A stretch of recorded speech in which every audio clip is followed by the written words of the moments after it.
Les cités de Sigmar sont des colonies qui ont été établies par l'alliance des éternels de l'orage, des peuples du royaume d'Azir, le royaume des cieux, et des différentes cultures qui s'y sont réfugiées avant la fermeture des portes de royaume au début de l'âge du chaos. Elles sont généralement établies autour de points stratégiques tels que les portes au royaume, qui sont des points de transit d'une valeur inestimable. Surtout quand elles sont assez grandes, fonctionnent dans les deux sens, et mènent à un point fixe, ce qui n'est pas le cas de chacune d'entre elles. Certaines peuvent aller dans un seul sens, ne fonctionnent que dans des conditions particulières ou ne sont même pas assez grandes pour laisser passer un humanoïde. Les différents peuples qui vivent dans ces cités font partie de différentes cultures elfes, khazalides et humaines qui se sont préparées ensemble pendant plusieurs siècles dans le royaume des cieux d'Azir pour le jour où ils pourraient reprendre leur terre perdue. Beaucoup de ces cités ont été fondées sur des territoires qui ont été repris par les éternels de l'orage.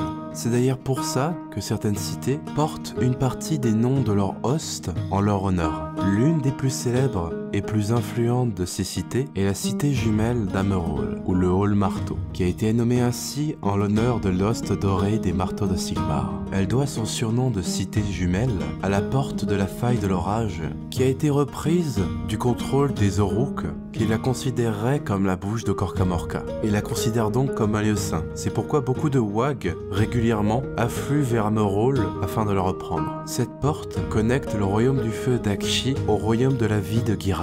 La cité existe donc simultanément sur les deux royaumes. La partie d'Akshi, surnommée Amerol Aksha, a une forte activité volcanique. La majeure partie de l'activité industrielle y est concentrée. L'eau potable est acheminée par des aqueducs venant du côté d'Amerol Gira, où se passe la majeure partie de l'agriculture qui permet de nourrir la cité. Des douves de lave acheminées d'Aksha peuvent être observées aux alentours de la cité, qui servent non seulement à sa défense, mais aussi à contenir la nature florissante de Giran qui menace sans cesse de recouvrir complètement la cité. Cette relation symbiotique est ce qui a fait le succès de la cité. Ces cités sont gouvernées par des grands conclaves dont les membres sont élus de manière démocratique et sont généralement les représentants des différentes cultures qui vivent dans les cités, comme les nains des anciens empires khazalides du royaume de Shamon, le royaume de métal, ou encore les elfes sylvestres du royaume de Giran qui ont dû s'enfuir suite à l'invasion de Nurgle, ainsi que des descendants elfiques de l'empire de Narkas, Dulgu,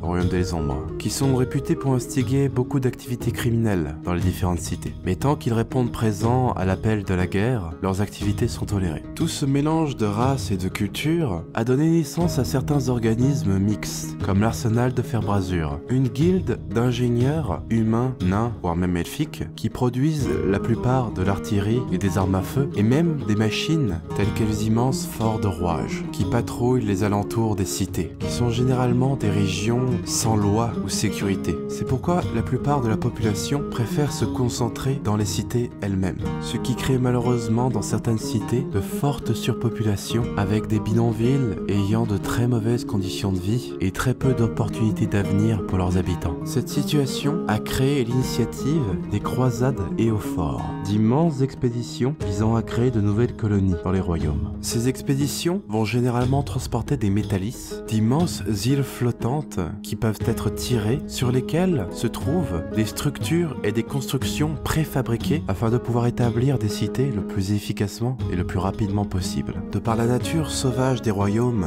et des nombreux dangers qui s'y cachent, beaucoup de ces expéditions rencontrent des fins horribles aux mains des forces du chaos, de la destruction et de la mort, ou parfois même simplement par les phénomènes naturels des royaumes eux-mêmes. Mais même face à ces dangers, des milliers de mortels tentent leur chance, dans l'espoir de pouvoir faire partie de la fondation d'une cité et d'un avenir meilleur pour eux et leurs proches.